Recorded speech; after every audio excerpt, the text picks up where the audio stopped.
8ನೇ ತರಗತಿ ಕನ್ನಡ ಗದ್ಯ ಭಾಗ 7 ಲಂಡನ್ ನಗರ ಪ್ರಶ್ನೋತ್ತರಗಳು.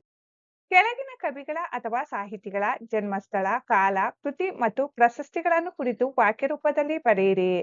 ಕೃತಿಕಾರರ ಪರಿಚಯ. ಡಾಕ್ಟರ್ ವಿನಾಯಕ ಕೃಷ್ಣ ಗೋಕಾಕ. ವಿನಾಯಕ ಕಾವ್ಯನಾಮದಿಂದ ಪ್ರಸಿದ್ಧರಾಗಿರುವ ಇವರು ಹಾವೇರಿ ಜಿಲ್ಲೆಯ ಸವಣೂರಿನಲ್ಲಿ ಜನಿಸಿದರು. ಇವರ ಕಾಲ 1909 ರಿಂದ 1992. ಶ್ರೀಯುತರು ಸಮುದ್ರದಾಚೆಯಿಂದ ಸಮುದ್ರ ಗೀತೆಗಳು, ಪಯಣ, ಜೀವನ ಪಾಠಗಳು, ಭಾರತ ಸಿಂಧು ರಶ್ಮಿ ಉಗಮ, ಸಮರಸವಿ ಜೀವನ, ದ್ಯಾವ ಪೃಥ್ವಿ ಮೊದಲಾದ ಪ್ರಮುಖ ಕೃತಿಗಳನ್ನು ರಚಿಸಿದ್ದಾರೆ. ಇವರಿಗೆ ಕೇಂದ್ರ ಸಾಹಿತ್ಯ ಅಕಾಡೆಮಿ ಪ್ರಶಸ್ತಿ, ಭಾರತೀಯ ಜ್ಞಾನಪೀಠ ಪ್ರಶಸ್ತಿ, ಪದ್ಮಶ್ರೀ ಪುರಸ್ಕಾರ ಲಭಿಸಿವೆ. ಡಾಕ್ಟರ್ ವಿನಾಯಕ ಕೃಷ್ಣ ಗೋಕಾಕ್ ರವರು ಲಂಡನ್ ನಗರ ಪಾಠವನ್ನು ವಿಕೃ ಗೋಕಾಕ್ ಅಥವಾ ವಿನಾಯಕ ಕೃಷ್ಣ ಗೋಕಾಕ್ ವಿಚಲಿತ ಸಮುದ್ರದಾಚೆಯಿಂದ ಎಂಬ ಪ್ರವಾಸ ಕಥನದಿಂದ ಆರಿಸಿ ಸಂಗ್ರಹಿಸಲಾಗಿದೆ.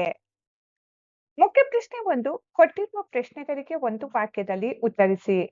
ಪ್ರಶ್ನೆ 1. ಲಂಡನ್ನಿನ ಪೇಟೆಯಲ್ಲಿರುವ ಸ್ಟೇಷನರಿ ಅಂಗಡಿಯ ಹೆಸರೇನು? ಉತ್ತರ: ಲಂಡನ್ ಪೇಟೆಯಲ್ಲಿರುವ ಸ್ಟೇಷನರಿ ಅಂಗಡಿ ಹೆಸರು ಹೂಲವರ್ಥ. ಪ್ರಶ್ನೆ 2. ನೆಲ್ಸನ್ ರವರ ಮೂರ್ತಿ ಇರುವ ಸ್ಥಳದ ಹೆಸರೇನು? ಉತ್ತರ: ನೆಲ್ಸನ್ ರವರ ಮೂರ್ತಿ ಇರುವ ಸ್ಥಳದ ಹೆಸರು ಟ್ರಫಲ್ಗರ್ ಸ್ಕ್ವೇರ್. ಪ್ರಶ್ನೆ 3. ವೆಸ್ಟ್ಮಿನ್ಸ್ಟರ್ ಅಬೆ ಯಾರ ಸ್ಮಾರಕವಾಗಿದೆ? ಉತ್ತರ: ವೆಸ್ಟ್ಮಿನ್ಸ್ಟರ್ ಅಬೆಯು ಇಂಗ್ಲೆಂಡಿನ ಸಂತರು, ಸಾರ್ವಭೌಮರು, ಕವಿಪುಂಗರವರು, ವಿಜ್ಞಾನಿಗಳು ಹಾಗೂ ಇತಿಹಾಸ ಪ್ರಸಿದ್ಧ ಮಹಾಪುರುಷರ ಸ್ಮಾರಕವಾಗಿದೆ. ಪ್ರಶ್ನೆ 4. ಆಂಗ್ಲ ಸಾಮ್ರಾಜ್ಯದ ವೈಭವ ಕಂಡುಬರುವ ಓಣಿ ಯಾವುದು? ಉತ್ತರ: ಆಂಗ್ಲ ಸಾಮ್ರಾಜ್ಯದ ವೈಭವ ಕಂಡುಬರುವ ಓಣಿ ಚೆರಿಂಗ್ ಕ್ರಾಸ್ ಆಗಿದೆ. ಮುಖ್ಯ ಪ್ರಶ್ನೆ 2. ಕೊಟ್ಟಿರುವ ಪ್ರಶ್ನೆಗಳಿಗೆ 2-3 ವಾಕ್ಯಗಳಲ್ಲಿ ಉತ್ತರಿಸಿ. ಪ್ರಶ್ನೆ 1. ಹೂಲವರ್ಥ ಅಂಗಡಿಯಲ್ಲಿ ಸಿಗುವ ವಸ್ತುಗಳ್ಯಾವುವು? ಉತ್ತರ: ಹೂಲವರ್ಥ ಎಂಬ ಸ್ಟೇಷನರಿ ಅಂಗಡಿಯಲ್ಲಿ ಬೂಟು, ಕಾಲುಚೀಲ, ಚೆನ್ನ, ಸಾಬೂನು, ಔಷಧ, ಪುಸ್ತಕ, ಅಡುಗೆ ಪಾತ್ರೆ, ಎಲೆಕ್ಟ್ರಾನಿಕ್ ದೀಪದ ಸಾಮಾನು, ಫೋಟೋ, ಅಡವಿಯ ಹೂವು, ಯುದ್ಧ ಸಾಮಗ್ರಿ ವಸ್ತು ಸೇರಿದಂತೆ ಎಲ್ಲಾ ತರದ ವಸ್ತುಗಳು ದೊರೆಯುತ್ತವೆ. ಪ್ರಶ್ನೆ 2. ಲಂಡನ್ನಿನ ಹೆಣ್ಣು ಮಕ್ಕಳು ಯಾವ ಯಾವ ಕೆಲಸದಲ್ಲಿ ನಿಯುಕ್ತರಾಗಿರುತ್ತಾರೆ?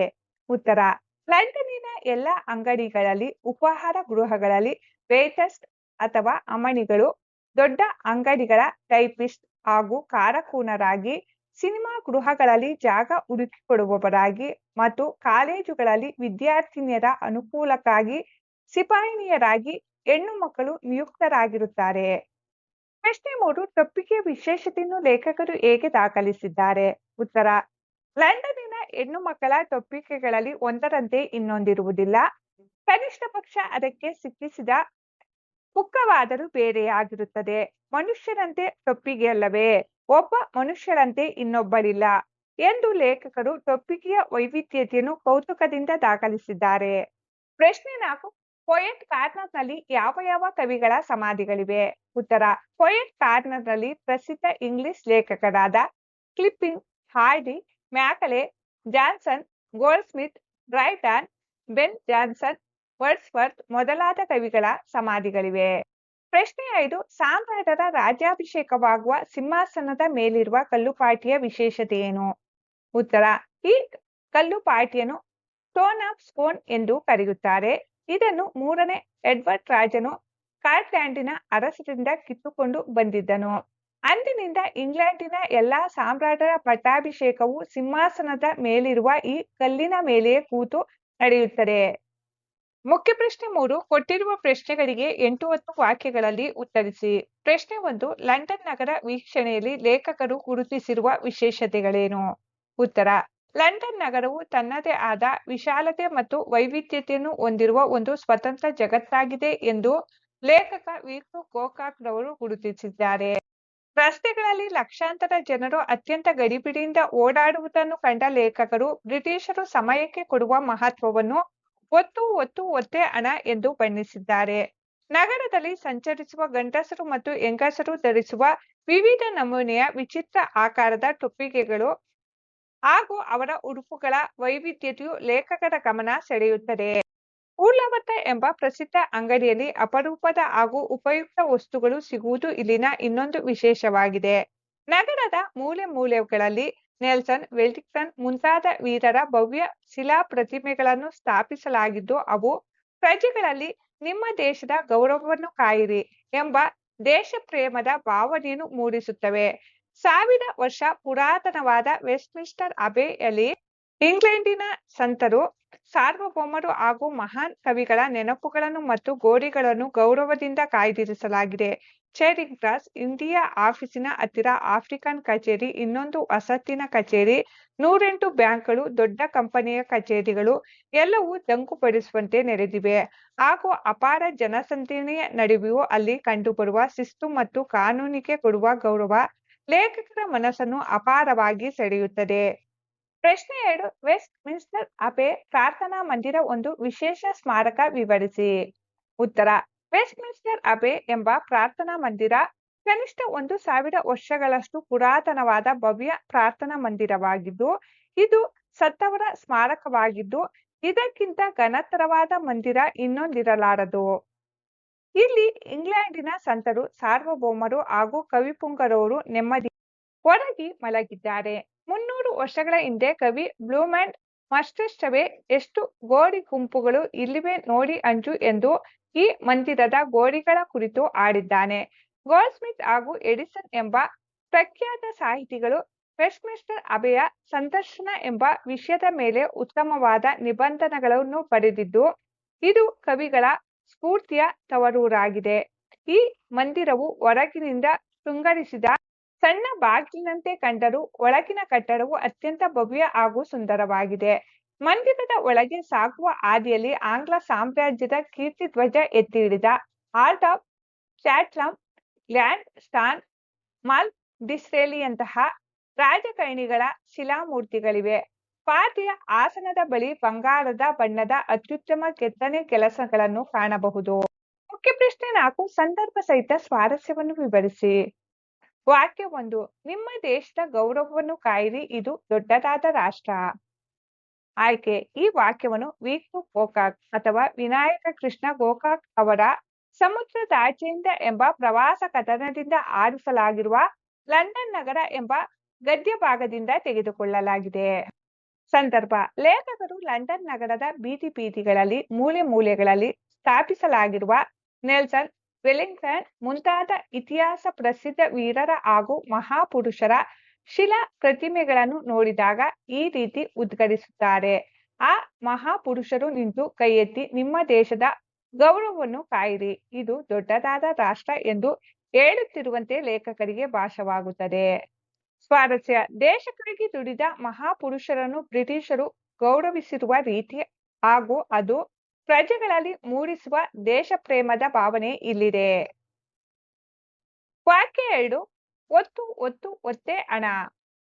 ಆಯ್ಕೆ: ಈ ವಾಕ್ಯವನ್ನು ವಿಕ್ಟರ್ ಗೋಕಾಕ್ ಅಥವಾ ವಿನಾಯಕ ಕೃಷ್ಣ ಗೋಕಾಕ್ ಅವರ ಸಮುದ್ರದಾಚೆಯಿಂದ ಎಂಬ ಪ್ರವಾಸ ಕಥನದಿಂದ ಆರಿಸಲಾಗಿರುವ ಲಂಡನ್ ನಗರ ಎಂಬ ಗದ್ಯ ಭಾಗದಿಂದ ತೆಗೆದುಕೊಳ್ಳಲಾಗಿದೆ. ಸಂದರ್ಭ: ಲೇಖಕರು ಲಂಡನ್ನಿನ ಬೀದಿಗಳಲ್ಲಿ ಲಕ್ಷಾಂತರ ಜನರು ಗಡಿಬಿಡಿಯಿಂದ ಓಡಾಡುವುದನ್ನು ಮತ್ತು ಅವಸರದಿಂದ ಓಡುವುದನ್ನು ಕಂಡಾಗ ಈ ಮಾತನ್ನು ಹೇಳುತ್ತಾರೆ.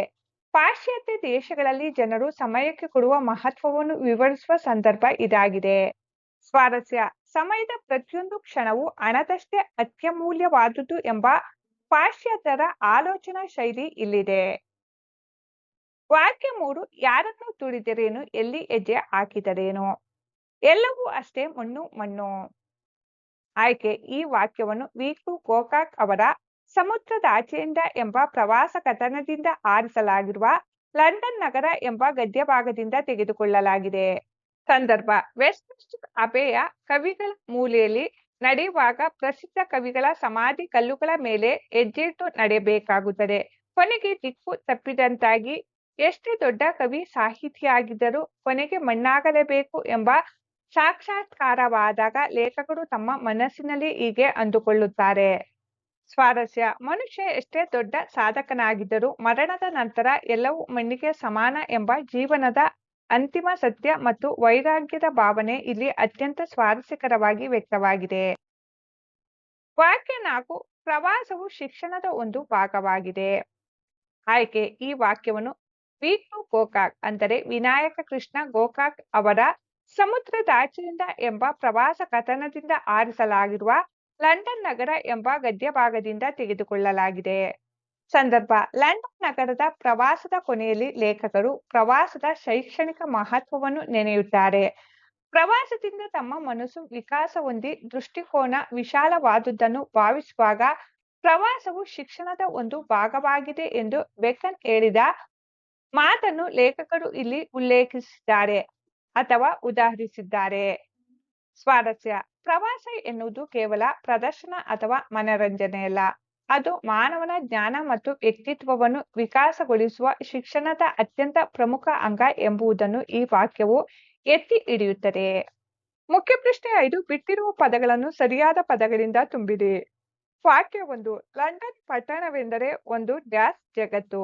ಉತ್ತರ: ಸ್ವತಂತ್ರ. ಲಂಡನ್ ಪಟ್ಟಣವೆಂದರೆ ಒಂದು ಸ್ವತಂತ್ರ ಜಗತ್ತು. ವಾಕ್ಯ 2. ಊಲವರ್ಥ ಎಂಬುದು ಡ್ಯಾಶ್ ಅಂಗಡಿ. ಉತ್ತರ: ಸ್ಟೇಷನರಿ. ಊಲವರ್ಥ ಎಂಬುದು ಸ್ಟೇಷನರಿ ಅಂಗಡಿ. ವಾಕ್ಯ 3. ಮನೆ ಹಿಡಿದು ಇರುವ ಡ್ಯಾಶ್ ಬುದ್ಧಿ ಮನೆಯ ಮಟ್ಟದ್ದೇ. ಉತ್ತರ: ತರುಣನ. ಮನೆ ಹಿಡಿದು ಇರುವ ತರುಣನ ಬುದ್ಧಿ ಮನೆಯ ಮಟ್ಟದ್ದೇ. ವಾಕ್ಯ 4. ಅಬೆಯಲ್ಲಿರುವ ಸಿಂಹಾಸನಕ್ಕೆ ಡ್ಯಾಶ್ ಎಂದು ಹೆಸರು. ಉತ್ತರ: ಸ್ಟೋನ್ ಆಫ್ ಸ್ಪೋನ್. ಅಬೆಯಲ್ಲಿರುವ ಸಿಂಹಾಸನಕ್ಕೆ ಸ್ಟೋನ್ ಆಫ್ ಸ್ಪೋನ್ ಎಂದು ಹೆಸರು.